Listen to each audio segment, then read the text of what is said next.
Este contenido es análisis y comentario con propósito educativo, no constituye verdad absoluta, sino una lectura basada en datos verificables y razonamiento geoeconómico. Las afirmaciones controvertidas se enmarcan con fuentes públicas disponibles y se presentan como hipótesis analíticas, no como sentencias definitivas.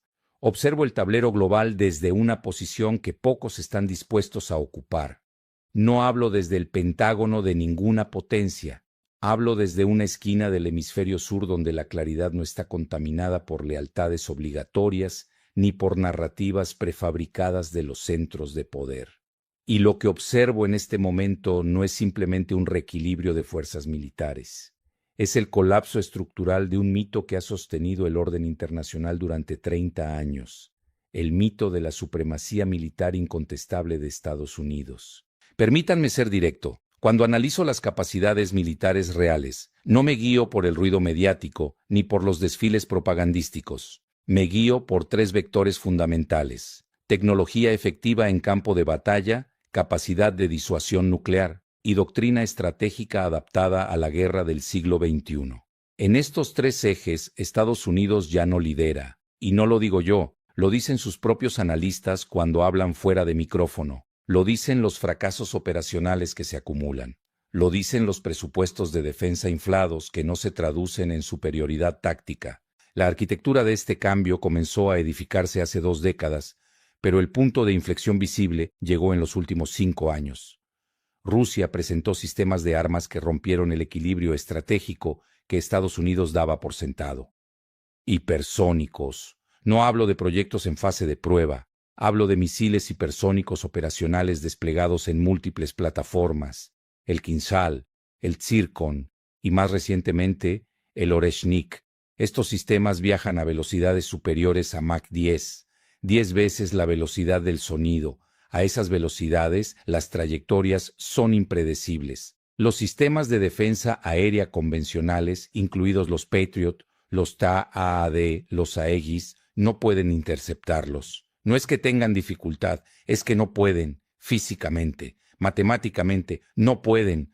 El Oreshnik merece mención especial. Cuando fue empleado en noviembre de 2024 contra objetivos en Dnipro, el impacto psicológico fue devastador. No por el daño físico únicamente, sino porque demostró que Rusia puede golpear cualquier objetivo en Europa sin que exista respuesta defensiva eficaz.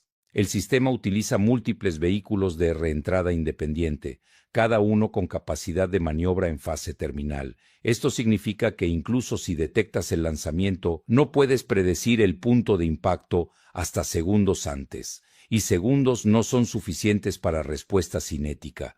La Organización del Tratado del Atlántico Norte no tiene contramedida operacional. Punto. Estados Unidos intentó desarrollar sus propios hipersónicos, fracasó en múltiples pruebas. No es falta de presupuesto, es brecha tecnológica.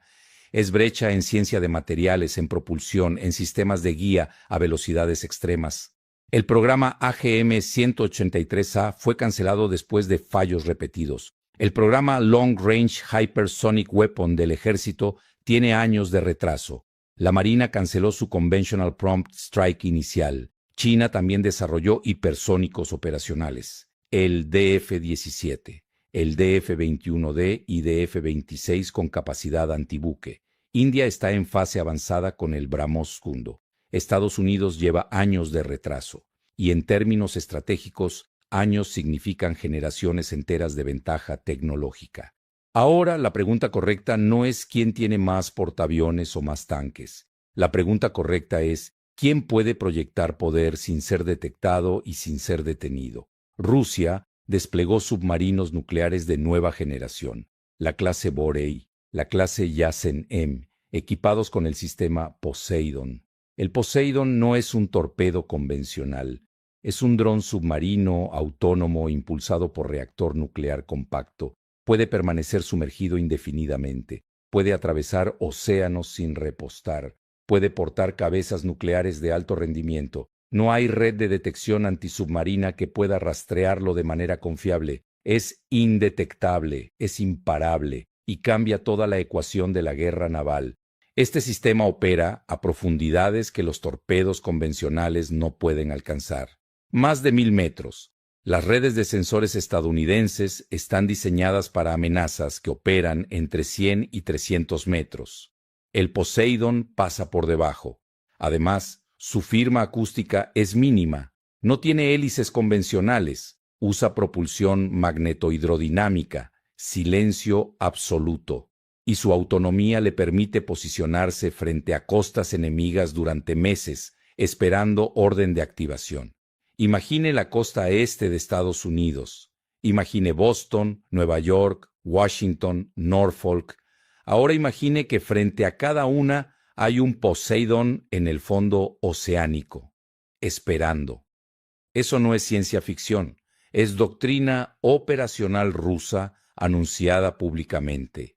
Los portaaviones estadounidenses, que durante décadas fueron el símbolo del poder de proyección global, ahora son blancos estáticos extremadamente vulnerables.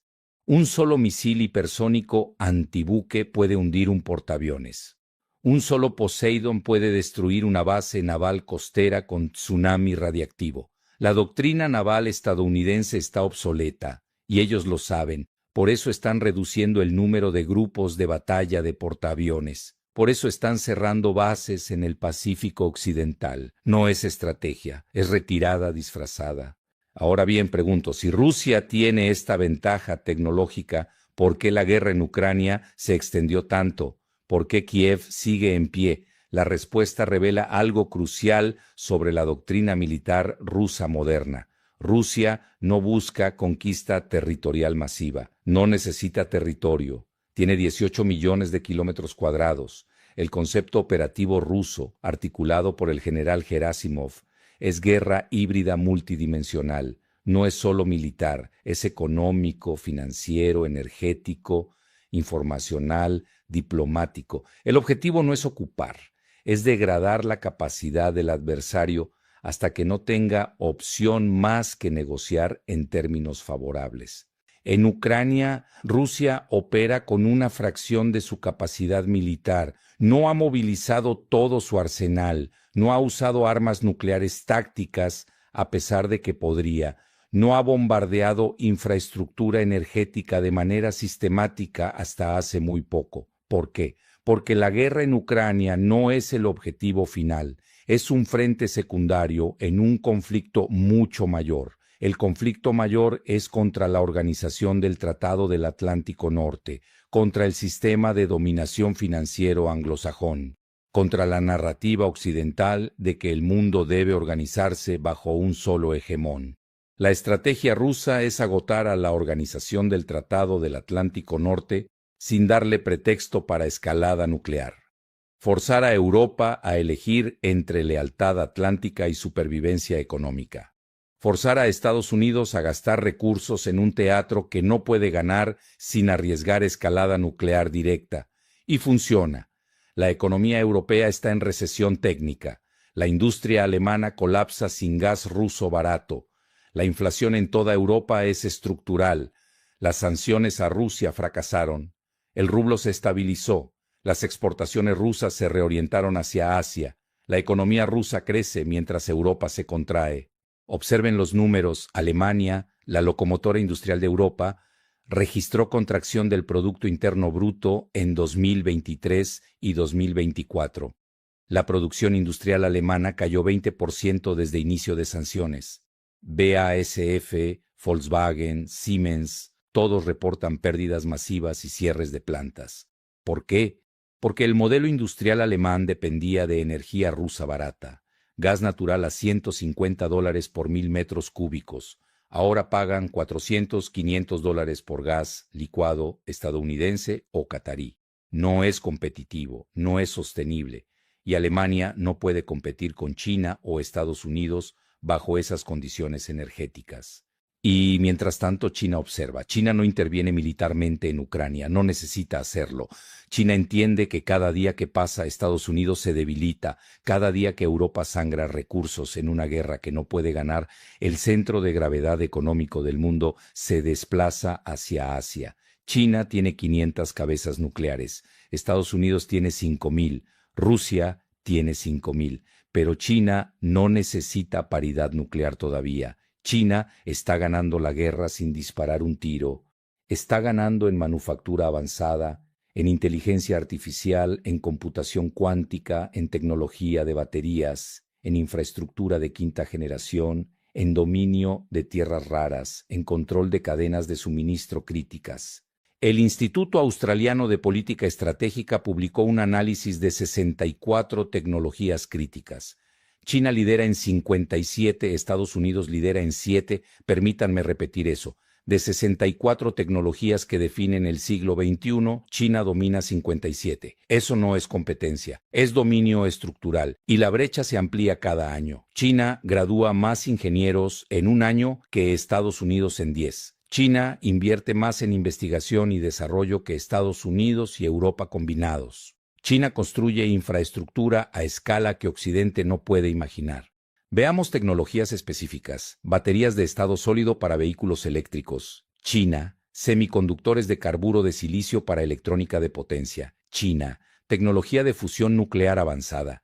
China opera el tokamak experimental más grande del mundo. Computación cuántica. China logró supremacía cuántica con Jiushang y su Chongqi. Inteligencia artificial. Baidu, Alibaba, Tencent rivalizan o superan capacidades de Google, Amazon, Microsoft en procesamiento de lenguaje natural y visión computacional, telefonía quinta generación.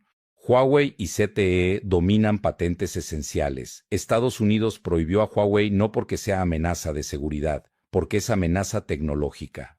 Ahora, América Latina observa todo esto desde una posición única. No estamos atrapados en alianzas militares obsoletas, no estamos obligados a sancionar a Rusia o a confrontar a China, podemos comerciar con todos, podemos atraer inversión de todos, y lo estamos haciendo. Brasil es ahora miembro pleno de los BRICS. Argentina está en proceso de acercamiento después de su fallido experimento neoliberal. México, a pesar de su proximidad geográfica con Estados Unidos, está diversificando sus relaciones comerciales. Chile, Perú, Colombia están profundizando lazos con China porque China compra cobre, litio, soja, carne, sin imponer condiciones políticas. El Triángulo del Litio, Argentina, Bolivia, Chile, contiene más del 60% de las reservas mundiales de litio. El litio es el petróleo del siglo XXI. Sin litio no hay baterías. Sin baterías no hay transición energética. China lo sabe. Por eso invierte miles de millones en proyectos mineros en los 3 países. Por eso construye plantas de procesamiento. Por eso ofrece financiamiento sin condicionalidad del Fondo Monetario Internacional. ¿Y qué ofrece Estados Unidos? Sanciones, amenazas, injerencia política. La diferencia es clara. Y aquí está el punto crucial que los analistas occidentales no quieren ver. El poder militar sin respaldo económico es frágil. Estados Unidos tiene una deuda pública de 38 billones de dólares, billones con B. Su déficit fiscal es insostenible. Su infraestructura está colapsando. Sus puentes, sus carreteras, sus redes eléctricas, sus sistemas de agua, todo está en estado de deterioro avanzado. La Sociedad Estadounidense de Ingenieros Civiles califica la infraestructura nacional con nota C-, y mientras tanto gasta 800,000 millones de dólares al año en defensa, 800,000 millones que no se traducen en superioridad estratégica, se traducen en contratos hinchados para contratistas privados, se traducen en sistemas de armas sobrepreciados que no funcionan en combate real. El F-35, el caza más caro de la historia, más de $1 billón en costos totales del programa. ¿Y qué tenemos? Un avión que no puede volar bajo lluvia intensa, que tiene tasas de disponibilidad operacional del 50%, que cuesta $60,000 por hora de vuelo, que no ha demostrado superioridad en combate real contra sistemas rusos o chinos.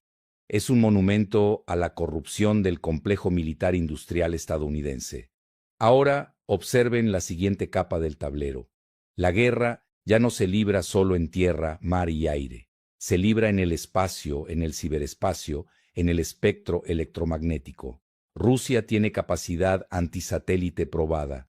puede cegar los sistemas de navegación por satélite estadounidenses, puede interrumpir comunicaciones militares, puede derribar satélites de reconocimiento.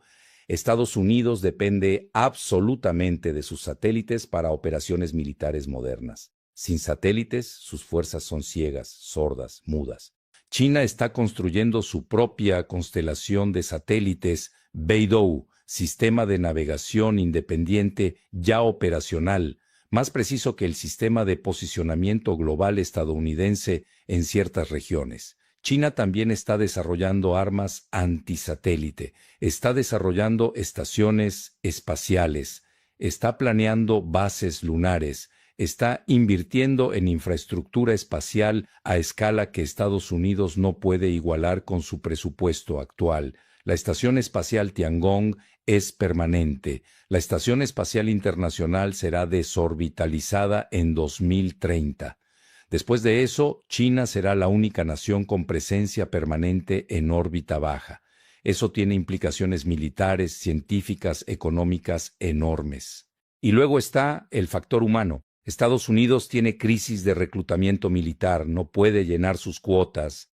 La juventud estadounidense no quiere servir. Ve 20 años de guerras perdidas en Medio Oriente. Ve veteranos sin hogar, con trauma postraumático, sin tratar, sin apoyo del Departamento de Asuntos de Veteranos. Ve que los beneficios prometidos no llegan. Rusia no tiene ese problema. China no tiene ese problema. India no tiene ese problema. India. Hablemos de India, quinta economía del mundo medida por paridad de poder adquisitivo. 1.400 millones de habitantes. Programa nuclear avanzado, capacidad espacial probada, industria farmacéutica y de tecnología de información robusta. India está modernizando sus fuerzas armadas aceleradamente. Está comprando sistemas rusos, está desarrollando sistemas propios, está construyendo portaaviones, está fortaleciendo su marina. India será la cuarta potencia militar del mundo en 10 años, quizás la tercera. Y aquí llegamos a los 3 escenarios que veo desplegarse. Escenario 1, multipolaridad gestionada. Estados Unidos, Rusia, China, India, más algunos actores regionales como Turquía, Arabia Saudita, Brasil, establecen un modus vivendi, zonas de influencia, respeto mutuo, comercio sin sanciones unilaterales. Este es el escenario más estable. Requiere que Estados Unidos acepte que ya no es el hegemón único. Requiere que Europa acepte que debe tener política exterior independiente. Requiere reformas en el Consejo de Seguridad de Naciones Unidas. Requiere nueva arquitectura financiera internacional. Es posible, pero requiere humildad. Y humildad es lo que más falta en Washington. Escenario 2. Fragmentación en bloques. Occidente por un lado, Eurasia por otro lado, Sur global en el medio, negociando con ambos. Cada bloque con su propia moneda de reserva, con sus propias cadenas de suministro, con sus propias alianzas militares. Esto ya está sucediendo parcialmente. Los BRICS están desarrollando sistema de pagos alternativo, están comerciando en monedas nacionales, están construyendo infraestructura que conecta Asia, África, América Latina, sin pasar por instituciones occidentales. Este escenario es más conflictivo que el primero, aumenta riesgo de confrontaciones militares regionales, pero es manejable si se establecen protocolos de comunicación entre bloques. Escenario 3, escalada accidental, una crisis en Taiwán, una crisis en el Mar Negro, una crisis en el Golfo Pérsico, un malentendido, un cálculo erróneo, una respuesta desproporcionada, y de repente estamos en guerra nuclear. Este escenario destruye todo, no hay ganadores, hay solo cenizas, y está más cerca de lo que la mayoría cree, porque los líderes actuales no tienen experiencia directa de guerra total. No vivieron la Segunda Guerra Mundial, no vivieron la Guerra Fría, creen que pueden jugar al borde del abismo sin caer, están equivocados. Entonces, ¿dónde estamos ahora? Estamos en transición entre escenario 1 y escenario 2, con riesgo latente permanente de escenario 3. Estados Unidos ya no tiene el ejército más poderoso del mundo en términos de capacidad real de combate contra pares. Rusia tiene superioridad en misiles, en defensa aérea, en guerra electrónica, en doctrina de guerra híbrida. China tiene superioridad en producción industrial, en tecnología crítica, en capacidad de sostener guerra prolongada. India está ascendiendo rápidamente. Europa está paralizada entre lealtad atlántica y realidad económica. Y América Latina, nosotros tenemos una ventaja que no hemos capitalizado todavía. No somos objetivo militar de nadie, no amenazamos a nadie, tenemos recursos que todos necesitan. Litio para baterías, cobre para infraestructura eléctrica, tierras raras, alimentos, agua, biodiversidad. Podemos ser el espacio neutral donde las potencias negocian, podemos ser el puente entre bloques, pero solo si desarrollamos autonomía estratégica real, solo si dejamos de ser patio trasero de nadie. Los indicadores que deben seguirse en los próximos meses son estos. Primero, despliegues de sistemas hipersónicos rusos en Kaliningrado, en Crimea, en el Ártico. Segundo, ejercicios navales conjuntos China-Rusia en el Pacífico Occidental. Tercero, declaraciones de India sobre su postura en conflictos entre grandes potencias. Cuarto, movimientos de Arabia Saudita en el mercado petrolero y en acercamientos con BRICS. Quinto, respuesta de Europa a presión estadounidense para aumentar gasto militar. Sexto, desarrollo de sistemas de pago alternativos que eviten el dólar. Séptimo, inversiones chinas en infraestructura de América Latina y África. Estos no son detalles menores. Son las señales que indican hacia cuál escenario nos movemos. Y basado en lo que observo ahora, nos movemos hacia el escenario 2. Fragmentación en bloques, con episodios crecientes de tensión que podrían detonar el escenario 3 si no se manejan con extremo cuidado. El poder militar es solo una dimensión del poder real, y esa dimensión está cambiando de manos más rápido de lo que los mapas y los discursos oficiales reflejan. No se trata de quién tiene más soldados o más tanques, se trata de quién tiene la tecnología que no puede ser contrarrestada. Se trata de quién tiene la economía para sostener una guerra larga. Se trata de quién tiene la cohesión social interna para soportar el costo. En estos tres frentes, Estados Unidos está perdiendo terreno, y esto no es celebración, es evaluación fría, porque un orden internacional en colapso sin estructura alternativa clara es peligroso para todos. Por eso necesitamos urgentemente diplomacia de alto nivel. Por eso necesitamos canales de comunicación directa entre todas las potencias. Por eso necesitamos reformar instituciones internacionales para reflejar la realidad del poder actual, no la realidad de 1945. El ejército más poderoso del mundo ya no es estadounidense, es ruso en tecnología de punta y doctrina estratégica, es chino en capacidad industrial y tecnológica de largo plazo, es multipolar en estructura emergente. Y si no entendemos esto, si seguimos operando con mapas mentales de hace 30 años, caminaremos dormidos hacia el abismo. La biosfera no tolera errores de esta magnitud. El sistema global no tolera ilusiones sobre correlación de fuerzas. La realidad siempre cobra su factura, y esa factura está llegando ahora.